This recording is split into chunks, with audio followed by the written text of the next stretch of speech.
दिल्ली के मुस्तफ़ाबाद इलाके में 19 अप्रैल की सुबह एक बहुत ही दर्दनाक हादसा हुआ। दयालपुर की गली नंबर 1 में एक पुरानी इमारत अचानक गिर गई। ये हादसा उस वक्त हुआ जब लोग सो रहे थे। अचानक जोर की आवाज़ हुई और देखते ही देखते इमारत का मलबा चारों तरफ फैल गया। लोगों में चीख पुकार मच गई और इस हादसे में अब तक 11 लोगों की जान जा चुकी है, जबकि कई लोग बुरी तरह से घायल हैं और उनका इलाज हॉस्पिटल में लगातार चल रहा है। स्थानीय लोग और पड़ोसी सबसे पहले मदद के लिए दौड़े। उन्होंने मलबे से लोगों को निकालने की पुरजोर कोशिश की। इसके बाद पुलिस, फायर ब्रिगेड और एनडीआरएफ की टीमें मौके पर पहुंची। सभी ने मिलकर बचाव अभियान शुरू किया। घायलों को तुरंत अस्पताल भेजा गया और मृतकों के शवों को पोस्टमार्टम के लिए प्रशासन द्वारा भिजवाया गया।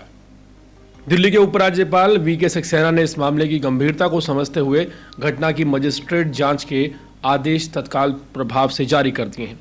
अब उत्तरी पूर्वी दिल्ली के जिला अधिकारी इसकी जांच करेंगे और 15 दिन के अंदर रिपोर्ट भी दर्ज करवाएंगे। उपराज्यपाल ने एमसीडी को ये भी कहा है कि जो भी अधिकारी इस मामले में लापरवाही के जिम्मेदार हैं, उनके खिलाफ सख्त से सख्त कार्रवाई की जाए।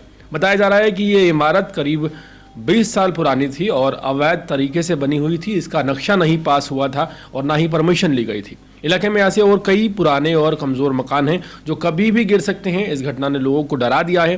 कई लोगों ने अपने घर खाली कर दिए हैं और रिश्तेदारों या दोस्तों के यहाँ सुरक्षित जगहों पर चले गए हैं। इलाके के लोग कह रहे हैं कि अगर वक्त रहते सरकारी अफसरों ने ध्यान दिया होता तो शायद इतनी बड़ी दुर्घटना दिल्ली में नहीं होती। अब सवाल ये उठ रहा है कि आखिर इतनी पुरानी और कमज़ोर इमारतों की समय समय पर जांच क्यों नहीं होती है, और जब ये सबक सामने है तो क्या आगे कुछ बदलेगा या फिर ऐसे ही दिल्ली में एमसीडी के अधिकारियों के भ्रष्टाचार के चलते हादसे होते रहेंगे। इस हादसे ने इलाके में लोगों में भय और असुरक्षा की भावना को जन्म दे दिया है।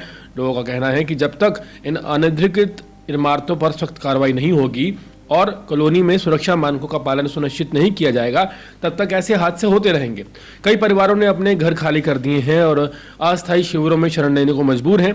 दयालपुर की ये जो घटना है काफ़ी दुखद है और ये सवाल खड़े करती है कि जिस तरह से एमसीडी के कई अधिकारी पैसे लेकर अवैध बिल्डिंगों को बनने देते हैं और उन पर किसी भी तरह के लगाम नहीं लगाते, ये भ्रष्टाचार जो है आगे आने वाले समय में कई लोगों की जान ले लेता है। जिस तरह से मुस्तफ़ाबाद में 11 लोगों की जो कि बेकसूर थे जान चली गई, ये दरअसल भ्रष्टाचार के चलते ही हुआ है।